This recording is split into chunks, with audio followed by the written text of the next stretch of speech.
All right. Good evening, everybody, and welcome to another episode of the Leadership Table from the stable of the Yali RLC North Central Region. I am Alabi Omolara, and I'm the Programs Director for the Yali RLC North Central. I welcome everybody to another episode of the Leadership Table series, and today we have Mr. Wale Olapegba as our guest. He's already on the call. So quickly, I'll just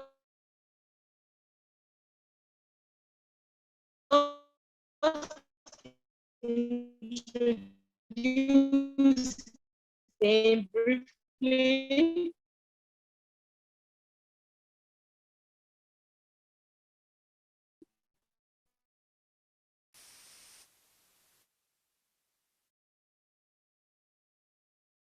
Mr. Olawale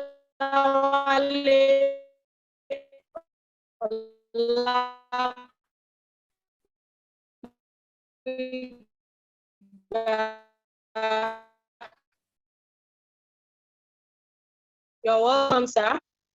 Hello, sir. Hello. I don't know if you can hear me. He's not responding. Hi, Omolara. Good evening, everybody. Good evening. Good evening, sir, and welcome to this episode of the Leadership Table series, sir. We're glad to have you on board. Thank you very much. Okay, so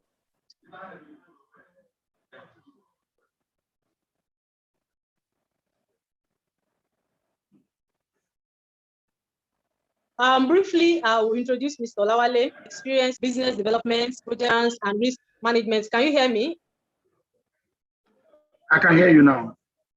Okay.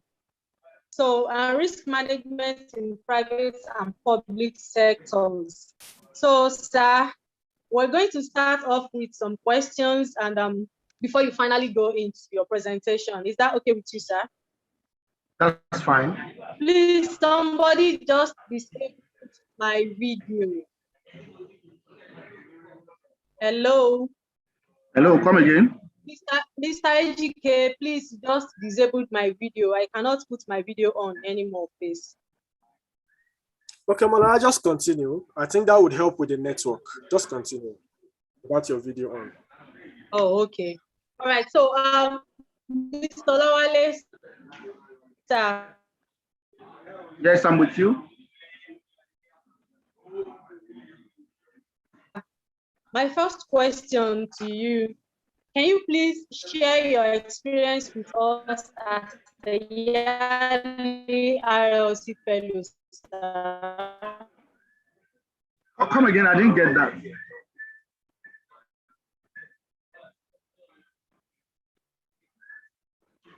Hello, Omolara, I didn't get that. Okay, I think I have to jump in here. Molara seems to be having a bit of a network challenge. And so I'll take the question. The question is, can you please share with us, your experience as a Yali RLC alumni? What has it been like being someone that have passed through the Yali RLC alumni leadership program? Okay, first of all, I want to thank you for inviting me. Talking about the Yali RLC program, I did the online cohort 2 in 2016. And I'm going to mention two notable things that I got from that engagement. The first, exposure. I got exposed to the concept of leadership from a new perspective,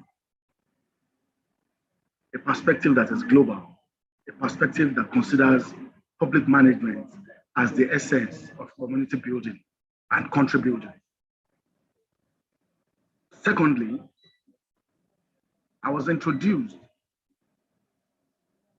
to young men and women who have become self-ignited, self-inspired, and they've become upwardly mobile people. Looking not looking out just out for themselves, but looking out for the community, the society at large, people who are committed to volunteering. So I've been really inspired, and this has done two things for me, especially my education. Before I take up a course, a program, a master's degree, for example, or my current PhD, I have to look at what the society stands to benefit, not what I just want to benefit. How does it influence the society? How does it help the public? I think it is after that, when you serve humanity, that you can now serve yourself. Or in return, it's a return from serving humanity. Very unlike the political situation we have in Nigeria, where people take public offices for self-gain. I think Yali gave me that exposure. That ordinarily, when you serve humanity, when you look out for people, for the community, for the society, it's a leadership trend that helps you step up the ladder. Thank you. Wow, thank you so much for that. It's good to learn that Yali really helped you to have a consciousness of service to humanity and also broadened your scope and your network in life. Thank you so much for that. All right, so I'm going to ask that you just mentioned that Yali also encouraged or inspired you to really aspire a lot in your academic pursuit. And going through your profile, we can see that you are someone with lots of academic achievements. So what's your take on that popular saying that education is a scam as it's popular today? Do you think that education is a fraud? Well, maybe the people who say that have not tried education and they've not seen the benefits of education. Of course, education is not a scam.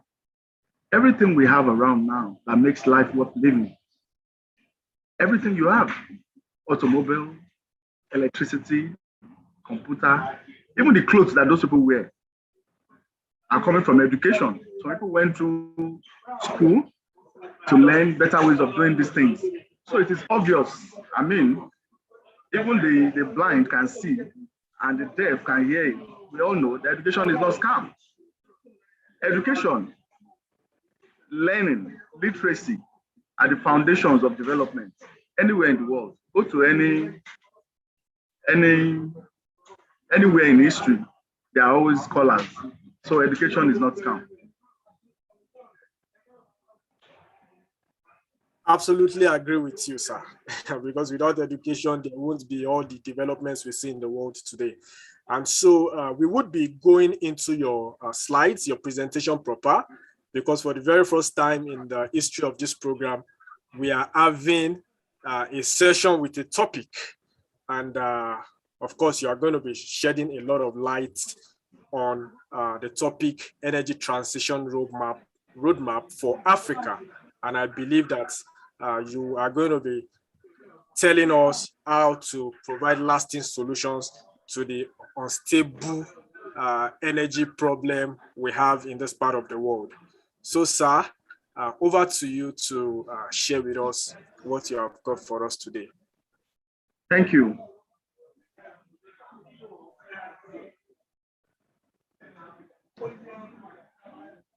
Please permit me to share my screen.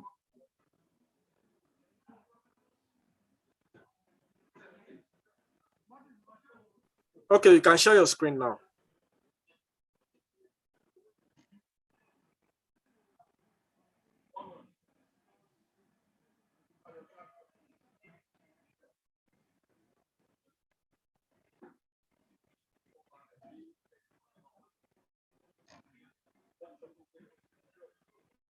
Can you confirm that everyone can see my screen? I can see your screen clearly. And yeah, I believe, yes. Okay, good. Okay, two things about this current page. It's okay to share it, it's not confidential. It's also okay to bring feedback so that we can develop a more robust slide. If it becomes an official document of Yali, we can develop it to have a position. That's the first. The second is to discuss the purpose of this engagement. The topic, Energy Transition Roadmap for Africa, is a timely one, especially to us as young leaders. Currently, there is no roadmap for Africa, and there are also many roadmaps for Africa. The roadmaps that exist will be discussed in detail during the session. Energy transition and what it is will be mentioned. However, let's start from a particular interesting point of view. What is energy? I want this to be as interactive as possible. So I might be calling on participants. For example, I'd like to call on Abali AGK to tell me what he or she understands by energy.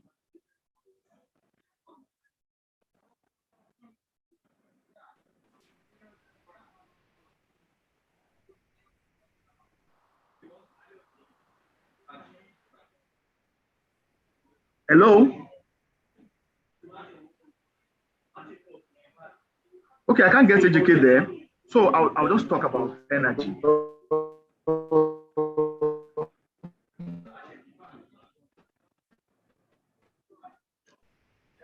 Hello? In order not to waste our time, I think I'll just continue with the presentation. Hello? Hello, AGK. Hello, can you hear me? I can hear you. Hello, can everyone? Can you I can hear you, AGK.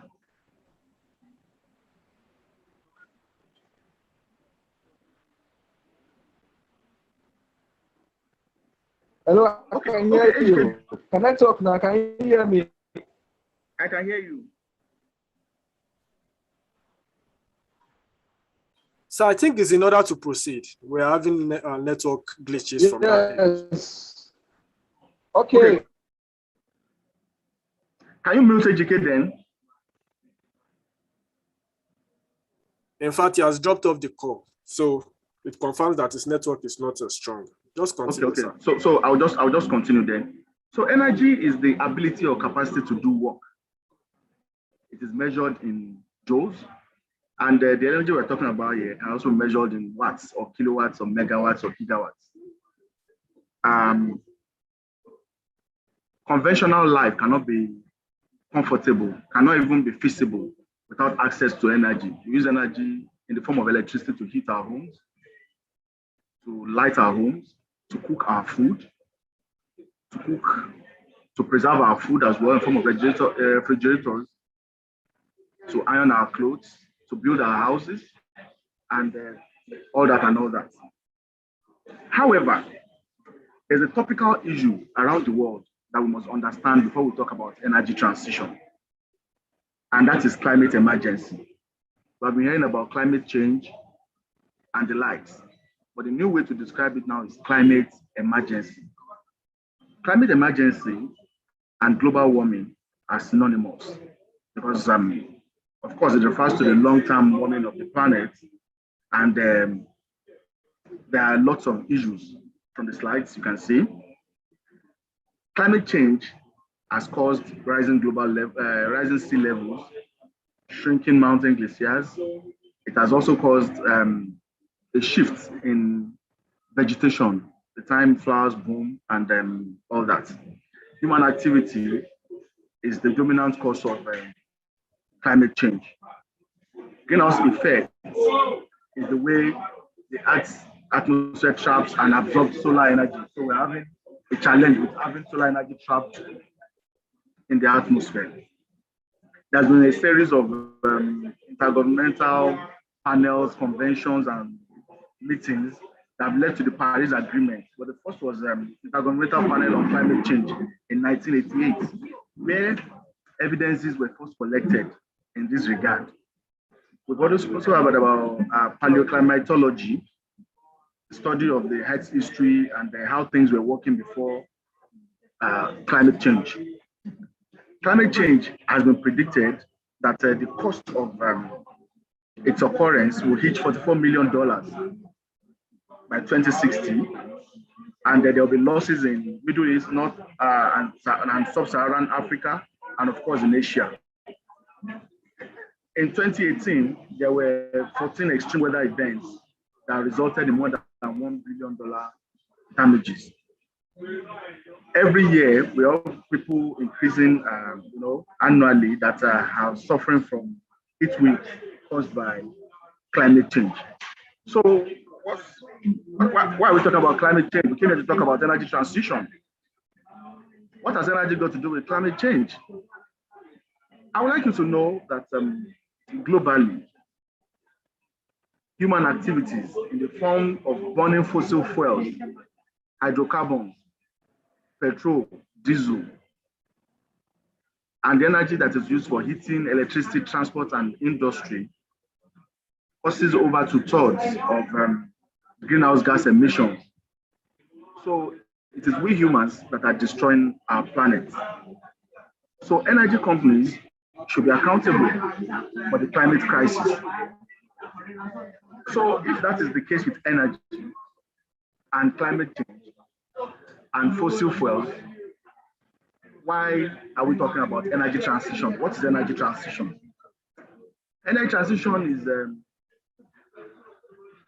transformation of energy systems from fossil fuel use to a reduction in the use of fossil fuels to more sustainable, cleaner energy that is net zero energy systems.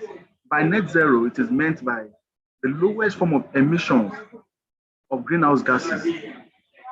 That is the global shift from fossil-based system of energy production and consumption to renewable energy sources like wind, solar, energy storage, and all these modern things,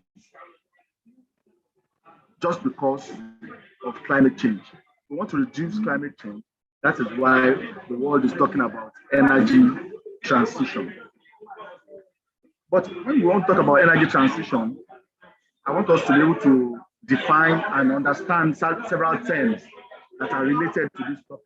Can you hear me? Can you confirm you can hear me? Because there's so much noise in my background. Yes, we can hear you clearly. Okay, thank you. We can hear you.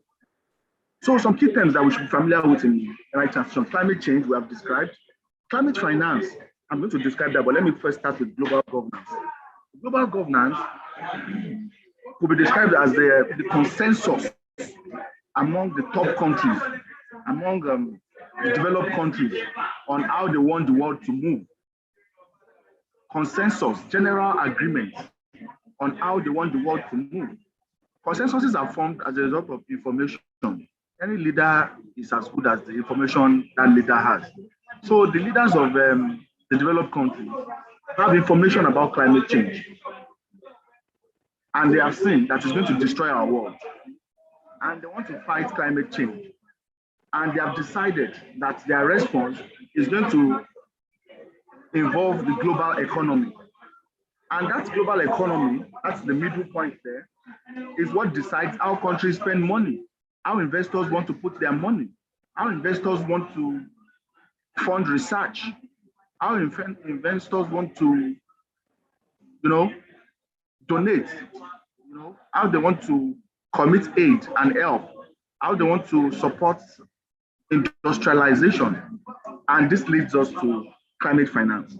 Climate finance is simply the funding of financing or lending towards projects that are climate friendly.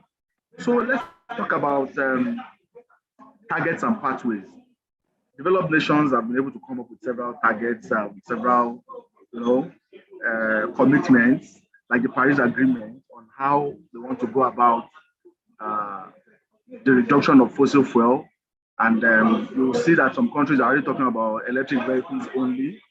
Some countries are already wiping up their coal plants that they use to generate electricity. Some are already decommissioning their gas plants, and like Germany is taking over with wind and solar energy. So we can talk about energy resources too. Energy resources are in two forms. It's either renewable or conventional? Conventional is what we have always known, the fossil fuels.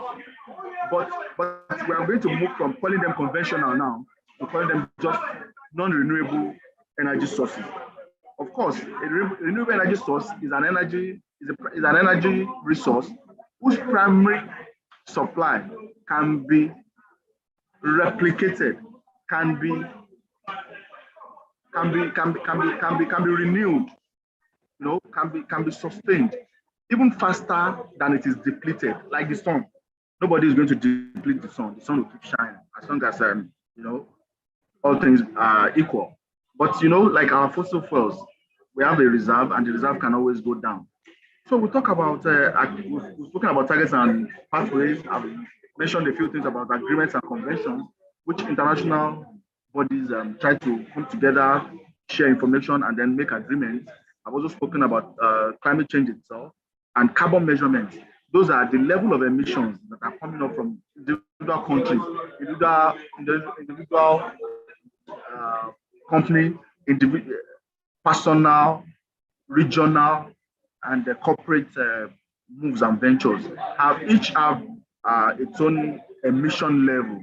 For example, when you move from your house to your office, you are part of the emission thing, because don't forget the vehicle that is taking you, except you ride a bicycle, the vehicle that is taking you is going to have a level of emission.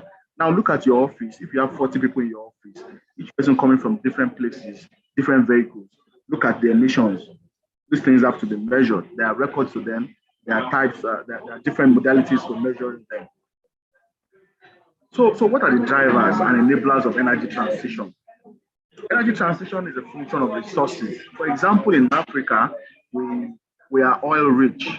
Nigeria has a 235 trillion cubic feet proven reserve of gas, 180 trillion cubic feet proven reserve of crude oil.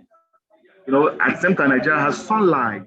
We have very beautiful rivers, and we have wind, especially in the north. You talk about technology. There are so many technologies in the world that everybody can leverage, and there's continuous R&D. What about finance? It takes money to bring about energy. You look at the oil and gas companies. It's not for the small boys, it's for the big boys, because a lot of money is going to that. Talk about skills. There has to be technical skills by people, and there has to be a lot of R&D to build these skills up and knowledge. There should be statistics that can provide a data-driven approach to energy transition. Of course, there should be political will. And then, last but not the least, there should be a support from global economy before we can move towards energy transition. Are you with me, please? Hello? Yes, No. yes, we are with Okay. you. We are for. Okay, thank you. So the world has proposed some roadmaps for Africa to transit from fossil fuels to renewables. That is Africa's energy transition. A publication titled Net Zero by 2050, a roadmap for the global energy sector, was released recently by IEA. And in that roadmap, IEA recommended that no new investment in new fossil fuel supply, including oil, gas, coal, and bitumen, after the year 2021. That is, IEA is saying that after 2021, Shell, Mobil, Chevron, and the likes should leave Nigeria. Don't forget that we are depending on money from crude oil. IEA is recommending that they should leave Nigeria and leave other countries in Africa. We should also stop the sale of fossil fuel boilers after 2025. That is, all those boilers that we're using to generate an Egbin, Olawale 1, Olawale 2, and all the power plants in Nigeria. Don't forget, we have more thermal than even hydro in Nigeria. Those things should cease. They're also saying that no new internal combustion engine car sale should be done. That is, all these are our vehicles. We're not going to be getting new ones. Only electric vehicles. They're also saying that all the cars that should be electric vehicles and heavy duty trucks should be so. And within 9 years, we should achieve all these things. I want to ask you, young leaders of Africa, are these things feasible?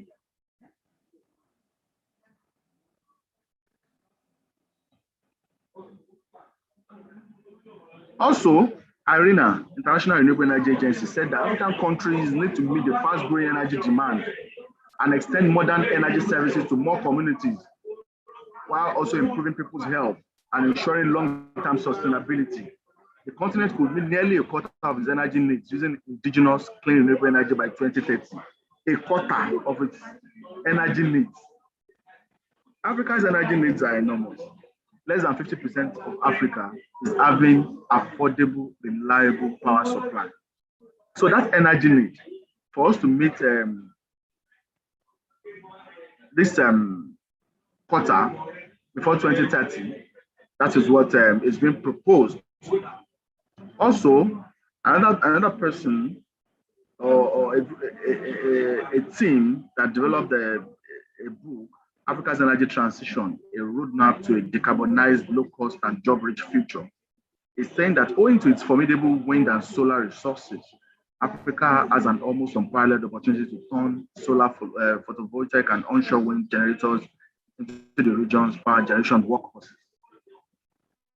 That is what they are telling us. Those are the roadmaps that we have. However, what brings about a roadmap? How do we come about a roadmap?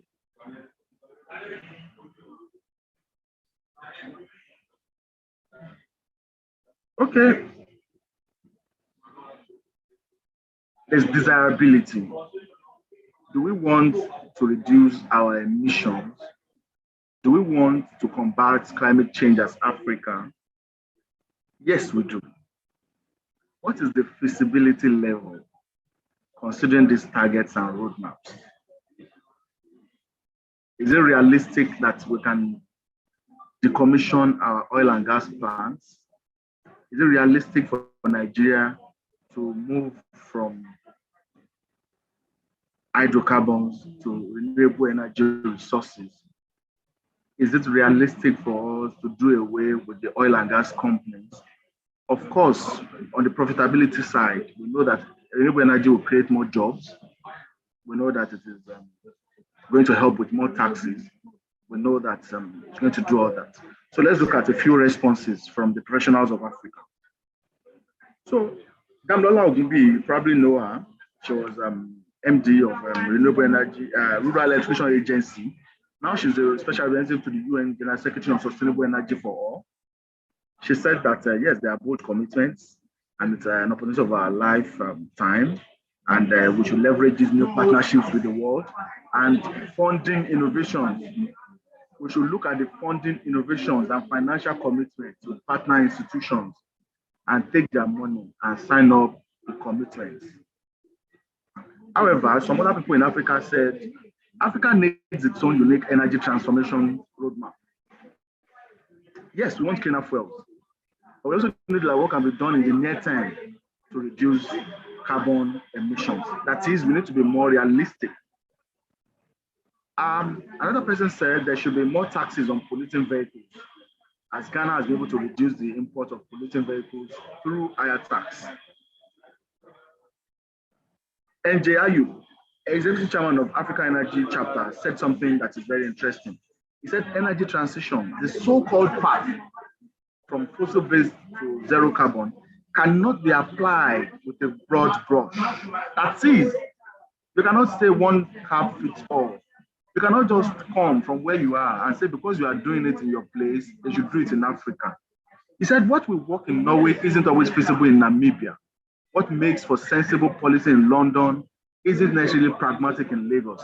For one thing, Africa uses so little energy. I agree with him because Africa is responsible for only less than 4% of the global emissions. He says further, he said our emissions from oil and natural gas are minimal, less than 4%, even with the gas flaring you are saying. In fact, he said the World Economic Forum estimates that all of sub-Saharan Africa tripled its electricity consumption overnight using only natural gas. The additional CO2, that's carbon, will be equivalent to just 1% of global emissions. Please read it again, let's read it together. For one thing, Africa uses so little energy now. Our emissions from oil and natural gas are minimal. In fact, the World Economic Forum estimates that if sub-Saharan Africa should triple its consumption, that is, if we should consume more and burn more fuel, and we use only natural gas, the additional carbon that we are going to put forward is just 1% of global emissions. That is the position of African leaders. So we go further and we say, well, we have looked at what the global bodies have proposed. I have looked at the responses of African leaders. There are some questions that we need to ask ourselves, and we need to start asking ourselves from YALI and from YALI alumni, teams. What's our current situation in Africa? Of course, we know that less than 70% of Nigeria, for example, is electrified. There's energy poverty in Africa. What is our vision? What is that one of our leaders? How do we reach our vision? Do we even want a transition? Because with the way we are, what have we done with our fossil fuel? What do we need to do then? When do we need to do those things? Who will be the key players? It is you and I. How shall we monitor implementation? If we say Ghana should do this, Nigeria should do this, South Africa should do this, how do we monitor? What will be our enforcement plan? How do we penalize countries that do not perform? What are the economics of this roadmap that we want to develop for Africa? And how does our plan benefit all concerned? Then we move forward. There are some important considerations. The first is political. By political, I'm talking about the global governance issue. There will be less funding if we don't if we don't key into the energy transition plans. There will be repercussions. They will not send us aid. They will not fund our oil and gas. Are we ready? There will be economical issues. Don't forget that Africa is the largest market now for the world. Everybody wants Africa to buy their solar plants and their wind turbines. Economical. Are we not going to be able to suffer high taxes if we need to keep importing things from abroad? What are the social issues? Are they not going to say that we still want to live in the bush? What are the environmental issues? Even while we say that we have done very less or very low emissions, we still have environmental degradation. Look at oil spillage in the Niger Delta. What will be the legal implications? The legal implications when some of our country leaders and businesses are already signing contracts that are climate friendly. Let's look at the technological pathway. Do we have the technical wherewithal? All these are major and important issues that we must always consider. So there are focus areas if we want to design Africa's roadmap that will help us if we are going to leverage some of the things that have happened abroad and develop our own. We must look for local ideas. Ideas to develop Africa should not always be imposed. We should engage critical stakeholders. We young people and new leaders of Africa are very important stakeholders, and the engagement should start from us. There should be energy efficiency in Africa. First of all, the little we have, how do we use it? There's been a lot of energy wastage in this part of the world. We should make smart targets. There should be local financing, because once we want to develop our own pathway, we are going to have difficulty in getting funds. We should digitize the existing energy system so that we can reduce, energy use and optimize energy production. Industrialization. If we want to go into wind technology and even solar, some of those things should be developed locally. We have a lot of the resources. Some of the resources are living here, going abroad to be refined and brought back to be sold to us. What about leadership? We have young people that are already taking up leadership positions in the corporate and public sector. If they know these discussions, what's their position? Equity. There should be a lot of fairness in energy distribution so that we can keep urban people in the urban places and rural people can also thrive. And we should not cheat people like the Niger Delta people. There should be regional integration in Africa. When we are able to come together to trade, to discuss, and we're able to have better, and forward-moving consensus and agreement. Entrepreneurship is very important, whether it's social, whether it is profit making. It is said that even non-governmental and governmental activities and also profit-making activities that can help reduce the effect of climate change are grossly underfunded and underutilized. Also, there should be inclusion. Everybody should be added to should be brought to the table to have this discussion so that we can have a real roadmap. So for us to have a roadmap, we need to establish the true north. Where exactly are we going?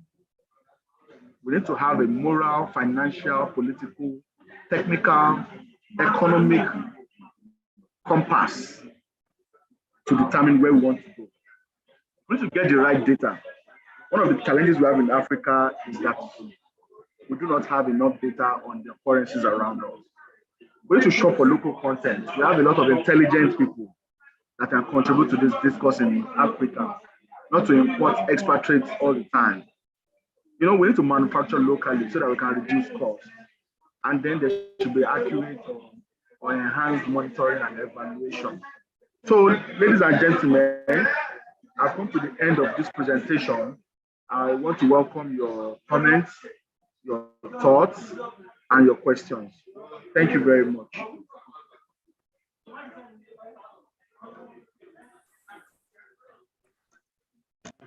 Thank you very much, sir.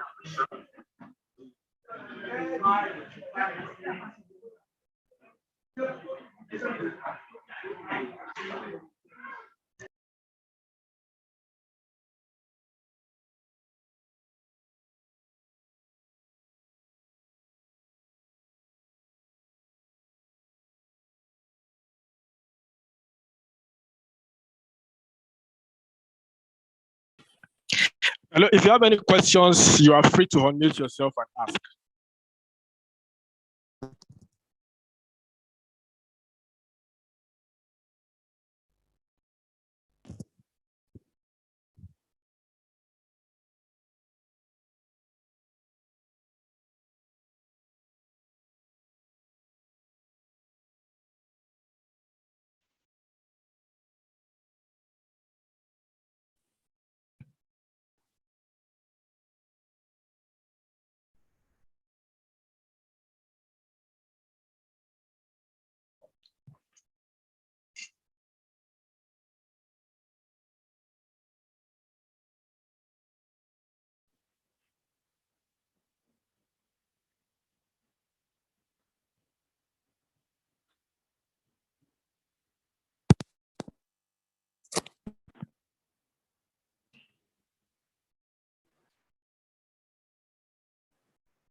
Hello? Hello? Hello? Hello, Matthias. Can you hear me? Yes, I can hear you. Can you hear me too? Yes, I can hear you clearly. So if anyone has Okay, questions, that person should either drop it in the chat box or unmute him or herself and ask. Okay, can I ask now? Because since you can hear me, can I ask?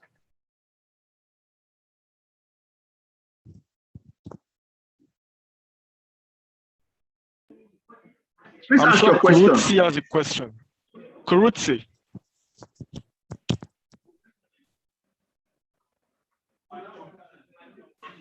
Okay, go ahead, Kurutse.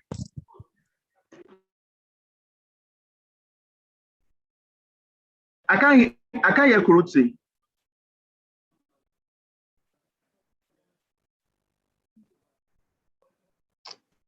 Sorry.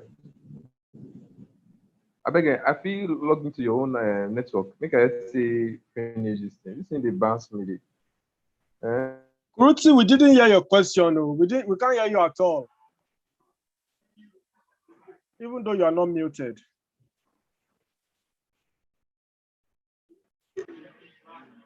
Some minutes, not even. Hotspot, ba?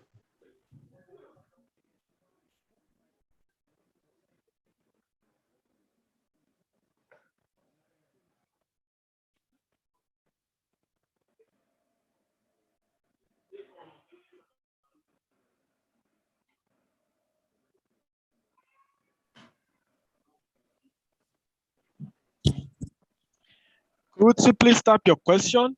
Type your question in the chat box, and our facilitator is going to respond to it.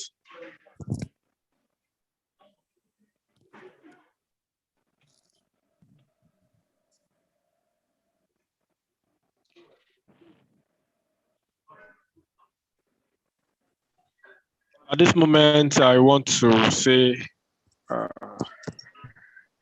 a big thank you to our special guest today, in the person of Engineer Olawale Olapegba.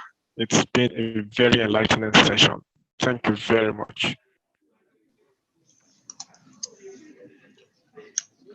Thank you very much.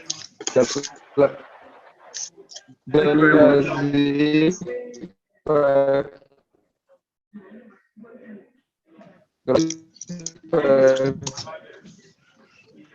Okay, Kurutse just asked an important question.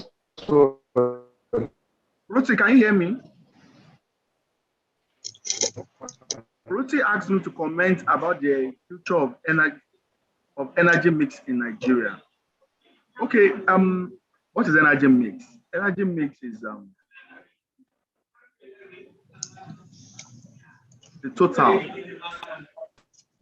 of individual energy resources that are being used in a particular place at a particular time.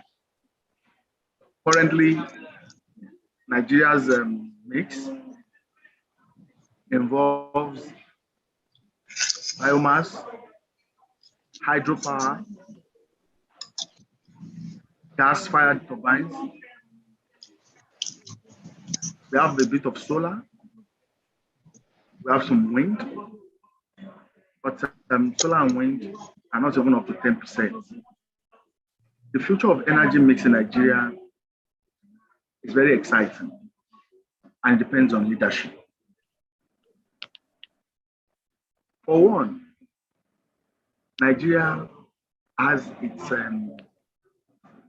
energy industry being highly politicized. And that is what is our problem with efficiency. There's an inefficient management of our energy resources. We have a grid that generates energy. You see now, I think this table. That generates power. Can you hear me? This is a second. I have to get another phone. And that generates power from yes, we can hear you clearly, sir. Are we still being recorded? Is this session still being recorded? Yes, we are still live. We are still live on YouTube. Okay. I wish I could go offline,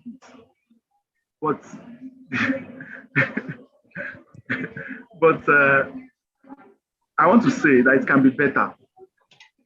The grid is supposed to be decentralized so that people can enjoy energy close to where it is being produced, and we can produce energy close to where it is being needed. For example, the people of Lagos have no business taking energy from far places, apart from Igme, of course, which is in the Ikorodu.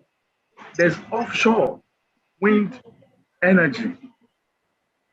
If we have wind turbines on the high sea, we can evacuate energy that can serve the whole of Lagos and even some neighboring states. There's sunshine for over 8 hours a day in the north. Why are we sending 33 kV lines towers to the north? There are some industries that have to be sited close to Jeba, Kanji, Shiruru, where we produce hydropower. Some have to be sited around Port Harcourt, where we have gas. Nigeria remains energy rich, but energy poor, because we have not gathered the political wisdom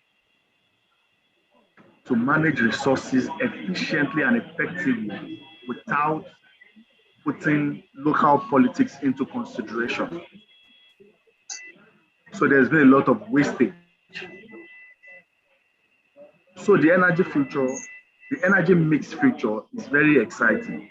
It depends on how our leaders respond to the global energy transition call. I think we are clear on that. And then about access to energy distribution in Nigeria. See, we will go and discuss energy distribution, energy access for a whole day, but I'll just share some important parts. So I'm going to talk about it like Naira, like money. So we have 100 children, and we have 13,000 Naira. We have a bank account that can only hold 13,000 Naira. That's the maximum limit you can keep in that bank account. But at present, you have only 7,000 Naira in that account. And then, interestingly, those people actually, we have 100 children that need 1,000 Naira each. Don't forget. Or you have a bank account that can only keep 13,000 Naira. In that bank account, you have 7,000 Naira. You understand? And you have to give 100 children 1,000 Naira. But the teller you have that you can take to your bank, each one can only take 1,000 Naira, but you have only 3 leaves.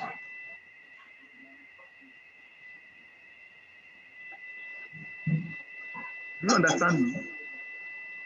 So a country of 200 million people has a generating capacity of 13,000 megawatts, can only transmit up to between 5 and 7,000 megawatts, and can only distribute about 3 to 5,000 megawatts. So first of all, we don't have enough. We're not generating enough. Second of all, we don't have the transmission technology to wheel out what we generate. And even the little we can transmit, we don't have the distribution network to distribute it. Are we clear? So there are technical, commercial, and political perspectives to it. All these need to come together to play before we can develop energy access, universal energy access for the people of Nigeria. There has to be infrastructure, which is highly technical. There's a commercial and financing aspect. People have to provide the funds, and they have to be guaranteed of their returns. And of course, the political aspect, where there will be regulators and the policymakers.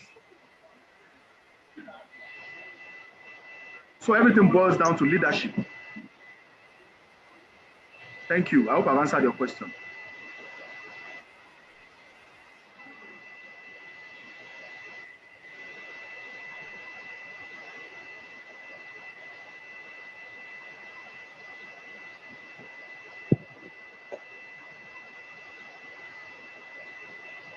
All right. Thank you very much, sir. I hope I'm audible.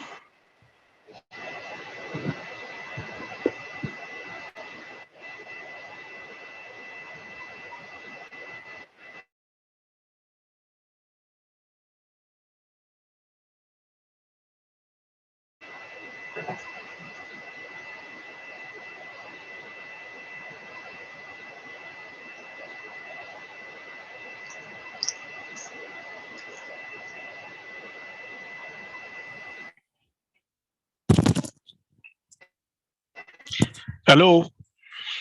So I want to say a big thank you once again to our special guest for the great time teaching us about the energy transition roadmap for Africa and also answering our questions.